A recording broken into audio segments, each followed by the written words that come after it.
Sahabat Muslim, keberadaan anjing dalam pandangan Islam ternyata memiliki tempat tersendiri.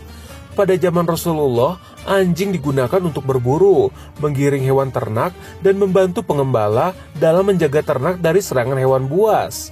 Ketimbang mudaratnya, anjing ternyata memiliki manfaat lebih besar di dalam kehidupan manusia. Dalam pandangan Islam, anjing tergolong istimewa, karena namanya disebutkan beberapa kali di dalam Al-Quran, khususnya dalam surat Al-Kahf. Hal tersebut dikarenakan jasa seekor anjing yang menjaga 7 pemuda beriman. Adapun kisah ini dikenal dengan Ashabul Kahfi, yakni kisah 7 pemuda yang melarikan diri dari kerajaan raja yang zalim. Awalnya jumlah pemuda ini hanya berjumlah 6 orang. Mereka berprofesi sebagai menteri di sebuah kerajaan yang dipimpin oleh raja utusan Romawi yang bernama Dikianius. Beberapa sumber menyebutkan bahwa Ashabul Kahfi ini mengamalkan ajaran yang dibawa Nabi Musa. Saat itu sang raja geram karena para menterinya tersebut enggan menyembah berhala. Padahal para menteri tersebut sudah ditawarkan berbagai kenikmatan dunia oleh sang raja, mulai dari harta, tahta hingga wanita. Karena penolakan tersebut, raja memerintahkan mereka untuk dibunuh. Keenam pemuda ini pun melarikan diri, dan di perjalanan bertemu seorang pemuda yang bekerja sebagai pengembala domba. Maka jumlah pemuda tersebut menjadi 7 orang. Namun mengenai jumlah pastinya, hanya Allah yang tahu. Wallahu a'lam bishawab. Namun saat mereka pergi, ternyata sang pengembala diikuti oleh seekor anjing yang biasa menemaninya menggembala. Lalu seorang dari 6 pemuda tersebut yang bernama Tamlika merasa khawatir jika sang anjing akan menggonggong dan membuat pelarian mereka diketahui. Ia pun menyarankan agar sang anjing yang bernama Kitmir tersebut dilempar batu agar tidak mengikuti mereka. Namun atas izin Allah, sang anjing tiba-tiba berkata secara jelas dan lancar, "Hai orang-orang, mengapa kalian hendak mengusirku? Padahal aku ini bersaksi, tiada Tuhan selain Allah, tak ada sekutu apapun baginya." Melihat keajaiban tersebut, semakin mantaplah bahwa pelarian mereka diridhoi Allah. Hingga tibalah mereka di sebuah gua yang bernama Wasit. Hingga akhirnya mereka tertidur di sana selama 309 tahun dengan penjagaan Khitmir sang anjing. Dan Allah bangunkan mereka ketika keadaan sudah damai dan umat sudah menyembah Allah seluruhnya. Sebenarnya banyak berbagai versi yang menceritakan tentang Ashabul Kahfi dengan anjing mereka.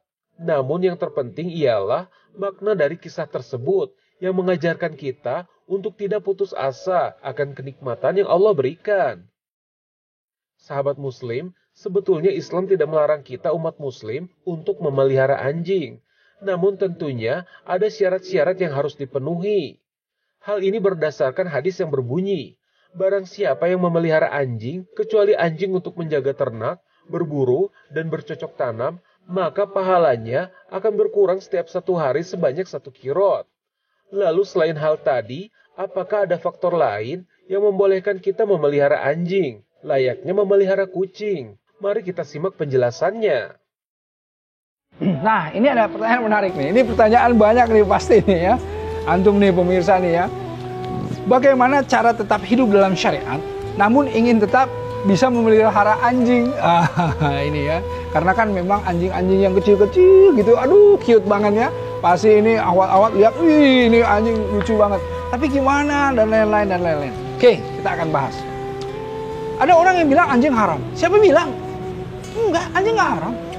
Berarti anjing itu dilarang karena apa? Karena najisnya. Tapi anjingnya sendiri tidak haram.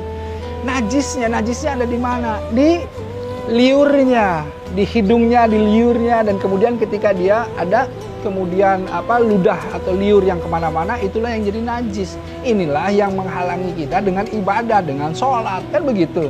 Nah, karenanya tentu kalau kita mendengar hadis malaikat-malaikat nggak mau masuk nih ke rumah kita yang melihara anjing. Kenapa? Karena malaikat-malaikat itu sebetulnya bukan membenci anjing. Malaikat-malaikat itu sebetulnya sangat sayang sama kita semuanya. Saking sayangnya, malaikat itu tahu yang namanya sifat manusia yang seringkali teledor. Sekali dia kena, dia cuci. Cucinya bukan cuci biasa. Kalau sudah kena najisnya anjing, dicucinya, dia harus pakai air kemudian yang dicampur dengan air tanah, ya, dengan tanah. Nah, inilah yang bisa menghilangkan najis. Satu-satunya seperti itu caranya. Nah, sekali dia kena dia begitu, 2 kali dia begitu, 3 kali dia kadang-kadang malas, 4 kali malas sampai akhirnya apa?